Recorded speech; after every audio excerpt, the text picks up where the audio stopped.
7 masterpieces rejected by art critics. Despite severe criticism, these famous artists continued to move forward and pursue their art with the same passion. Get inspired by their stories. Art is a struggle, for everyone. Not just because the creative process involves rigorous mental and physical effort, but also because it is a very difficult career path to take. With thousands of struggling creative professionals across the globe trying to make it, pursuing art making can become very discouraging. However, the trick is to keep moving forward despite all the obstacles you face. And when that becomes hard, it can help to go back and look to the masters for inspiration, artistic and otherwise. All great works are trophies of victorious struggle. Julius Meyer-Grieve. Most masters, as we know them now, did not have it as easy as we think. They struggled too, and more likely than not, a lot more than any of us ever will need to. However, they managed to look past the rejections and the criticism, and focused on their art alone because they believed in themselves. Here are some of the obstacles that the greatest artists faced in their lifetime to inspire you to keep moving forward and make you realize that rejection is just a part of the struggle that evolves you as an artist, not the end of it. 1. Pablo Picasso. Perhaps the most widely known artist across the globe, Pablo Picasso is known for revolutionizing art with his innovative technique and profound understanding of the human form. However, just like every great artist that ever lived, his work was severely criticized as schizophrenic and even satanic in the beginning. Carl Jung, a Swiss psychiatrist, labeled his technique as an underworld form, something that was evil and did not belong in art galleries.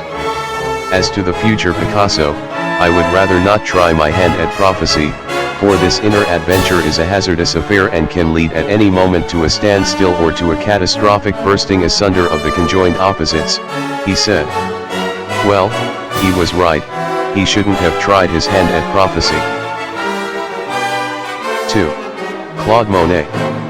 The term Impressionism, the art movement that Claude Monet was part of, was actually coined by an art critic Louis Leroy, who was trying to criticize Monet's works at the exhibition of the Impressionists. He called the painting an impression because he thought that the works looked incomplete and showed poor handling of technique. Impression, I was certain of it. I was just telling myself that, since I was impressed, there had to be some impression in it, and what freedom, what ease of workmanship. A preliminary drawing for a wallpaper pattern is more finished than the seascape, he wrote in this very sarcastic review in Le Chevalier, a French magazine. 3. Paul Cezanne. The Impressionists, in general, were not very popular with the critics. They had staged their own exhibition, which was not a common thing at that time, to break away from the nepotism and academic restrictions of elitist society on art. Paul Cezanne was even called a madman by Marc de Montefaudet, a French art critic and author. Describing his masterpiece, Olympia, a painting inspired by Monet's work, the critic said, "Mr. Cezanne merely gives the impression of being a sort of madman, painting in a state of delirium tremens." Both Claude Monet and Paul Cezanne, or rather all the Impressionists, still retain their position, over 100 years after that first exhibition, as some of the highest sellers in the market today. 4. Vincent Van Gogh. Who doesn't know about Vincent Van Gogh's sad story? No, we are not talking about the horrific incident with the ear. We are talking about the fact that the most celebrated artist, today, only sold a single painting in his lifetime, and that too, for just 400 francs, equal to about $1,000 today. Most critics outrightly dismissed his works as amateur, and some even went as far as to say that his was strange, intense, and feverish. Vincent van Gogh's paintings, every single one of them, are worth over $60 million today. 5. Marcel Duchamp. We all know Marcel Duchamp to be the greatest conceptual artist of all time. But did you know, his most famous work, Fountain, only managed to stay in the gallery for a couple of days and was actually thrown out in the trash? The pieces that exist today, 17 to be exact, are replicas commissioned by the artist after the original was lost in 1917.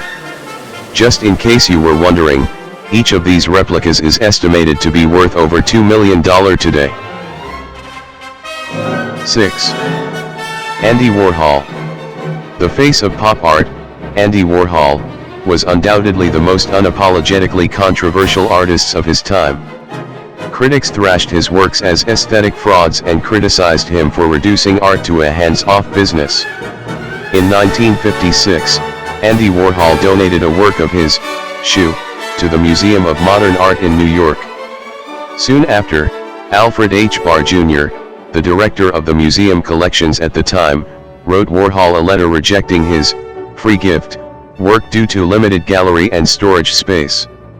"We must turn down gifts offered since we feel it is not fair to accept as a gift a work which may be shown only infrequently," he explained.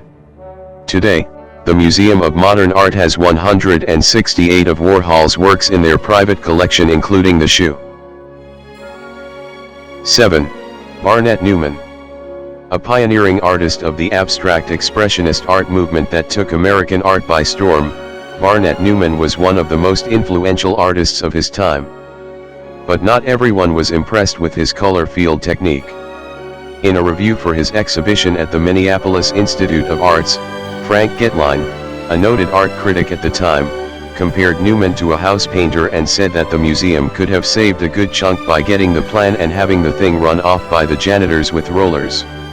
In 2014, one of Newman's paintings, Black Fire, once sold for $84.2 million, setting a record for the artist. We've all been there.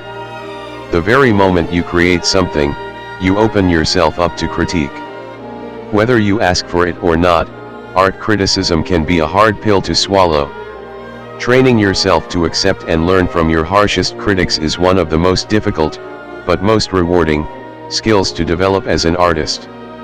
But if the masters could do it, so can you. Receiving art criticism doesn't need to be a scary experience. It's a good opportunity to re-examine what it is that you're trying to say with your artwork, and what it is that people are reading from your artwork. No artwork will please all audiences, but learning about your audience, engaging with feedback, and having an open mind will guarantee you not only grow as an artist, but as a person.